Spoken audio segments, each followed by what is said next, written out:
Hello everyone, my name's Hannah Timon and this is the second in a series of live hangouts related to Activate Learning's learning philosophy. So this morning I'm going to be chatting with Rachel George. Rachel, do you want to introduce yourself? Hello, my name is Rachel George. I'm a lecturer in Health and Social Care and Public Services, and I have sort of helped produce a project that Hannah's going to talk to me about. Brilliant.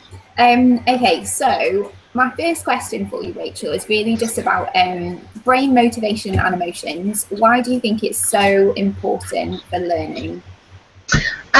Well, as a philosophy, I think it's actually really good. But just for this particular discussion, although brain and motivation, I think they're all like the three compartments work really well together. And I think it's about identifying the need to engage all three elements. But me personally, I think I work specifically with the emotional part. I find that I have a niche of students, a type, if you like, a stereotype, that are attracted to the course that I deliver. And I do think that the emotional part of the philosophy works really well, and that's what I like to focus on. I think that engaging a student's emotional side and then barriers, once you've broken those or just understood those or got to the point where they know their own barriers, then the learning comes so much easier and they're just open to it because they can leave all of that at the door if they need to. Brilliant. So obviously those aspects are particularly important in those first few weeks. You've kind of put together a project that other people might be interested in that really incorporates all of that. So do you want to tell us a little bit more about that? Yeah, the project's called Me, Myself and I. It's a project about self-reflection, and it was originally developed for retention. My CPD manager came to me and asked me about whether or not we could look at any of the retention issues in the college and if there was something we think we could do about it. My course had issues with retention. Started to look into it, and as we started to probe a bit further, we started to ask the question as to why students choose to demo courses they're on. Very simple question, but does it get asked? Probably not. So then once I started to dig a little bit, produce some small activities to do in the classrooms that were accompanied by Google Forms that the students fill out as a reflection. So as part of their reflective practice, they'd ask simple questions that they could answer. This then supported me in the same sense that, you know, I have 80 students on this one particular course, so to get to know them in 6 weeks is really hard.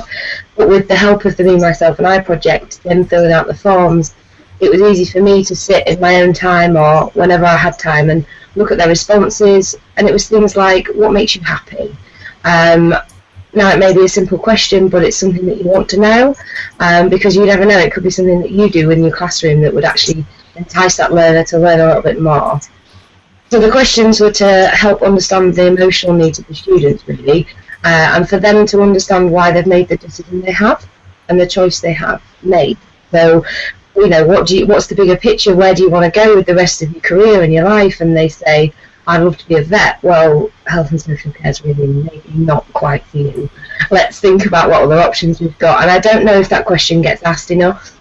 I don't know if that gets put to the students. I don't know if the decision and choice gets given to them enough. They need to be able to take control of their future. It is theirs at the end of the day. I provide a service to support them and get them there, but it's not mine. And I just don't think people reflect on it enough, so therefore the project does that for them. Every week in their tutorials we have a family meeting. Again, this is supporting them emotionally.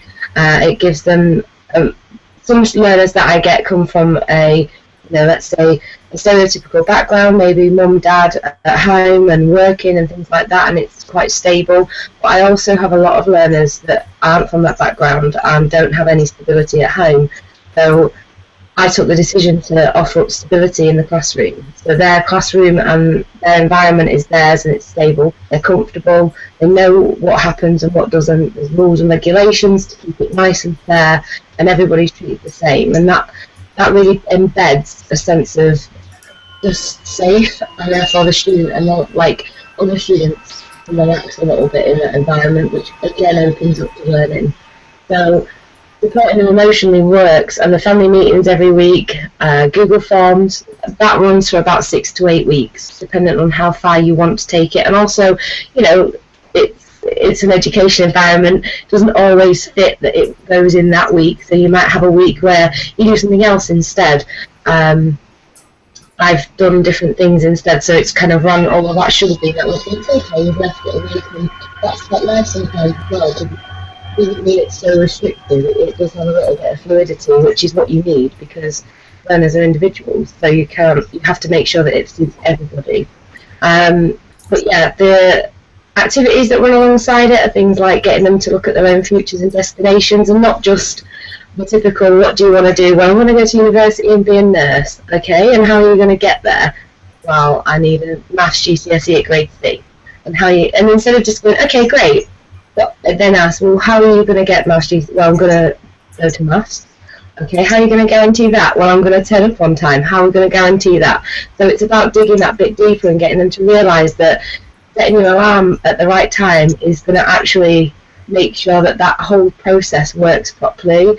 That's not just for you turning up and for my attendance, it's for your future as well. So it gives them a sense of responsibility, and they take leadership with it as well. And I find that once you give them that, you know, the onus of their own future and say, this is your career, your path, do with it what you need to do, they take leadership and ownership of it, and then they run with it and tell me what's happening, which is such a lovely thing, because when they come to me and they say, right, Rachel, I just need to finish this, this and this, and then I'm working on this. Brilliant. Wow, okay. I'm glad you know. And sometimes that's such a lovely thing, that a student is so in control of what they're doing. It also means that they do well because they want to and they see why they need to. So they work even harder for it. Absolutely.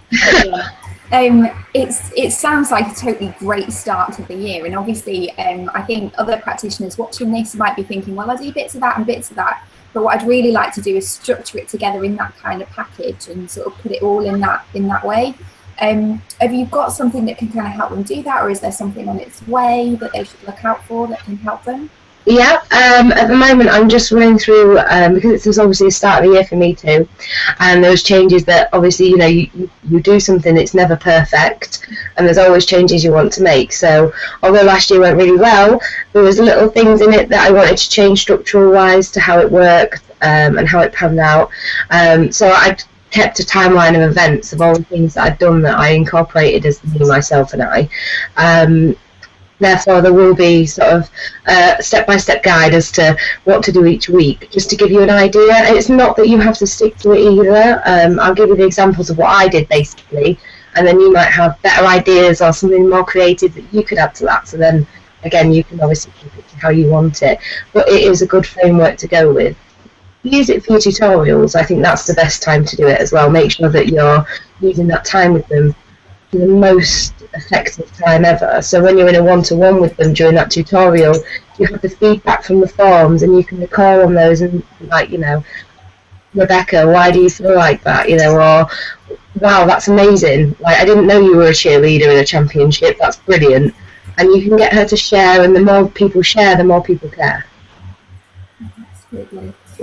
So if practitioners are kind of thinking, well, that's great, but I don't know if it's going to quite fit with everything else that I'm doing, and sort of putting it all together, if you've got kind of 3 key questions that you would say to ask students in those first couple of weeks, are there kind of some 3 sort of hot questions? Yeah, I guess after developing it and stuff now, I think that what makes you happy, because I don't think people reflect enough on what it is they enjoy doing.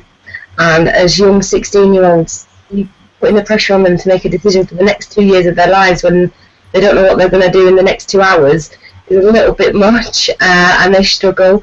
So I think it's about, you know, determining what it is that does make them happy, and making sure they know that as well. So, and although it may be something completely off course, it's nothing to do with that.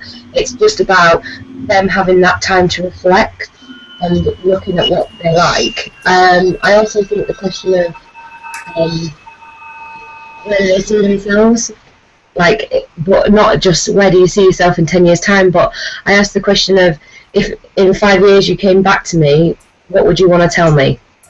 What would you want to tell me? Like, what would you want to say to me and be like, oh, Rachel, I did this, and I was like, and then this happened, and then I graduated, and then I did this. What is it? I've got a job, and I'm now a manager. What do you want to tell me? What do you want me to say about you? Because I think that's important as well, what you share. So that's a good question to ask them. But I also think it's another good question is asking them what they want to gain. So if they're going to study the course for a year, what do they want to gain from it? Like, if they want to gain, better English skills, things like that. They want to gain just, I don't know, the UCAS points. It could be that. I've had students who've come from A levels, doing a year with me, and then gone straight to university, and they loved that because they had all the different experiences. But that's what they wanted. And again, education is about meeting the needs of the individual, because they all are. So therefore, find out that's really important. Okay, fab. One thank you would be to Sue Edwards in LLDD, who kind of sat with me initially and sort of didn't package it as me, myself and I, but it gave us lots of the ideas about where to go with it and what to do next. So massive joint effort on that front. Okay, so thank you so much, Rachel, for your time. You're welcome. I hope the start of term goes well with your students and they start settling well. It might be really nice to do a hangout at the end of sort of 6 to 8 weeks when the project's finished, perhaps with you and some students, so we can talk about the project a little bit more. Yep, that's not a problem. They'd love it. I'm sure they'd love it.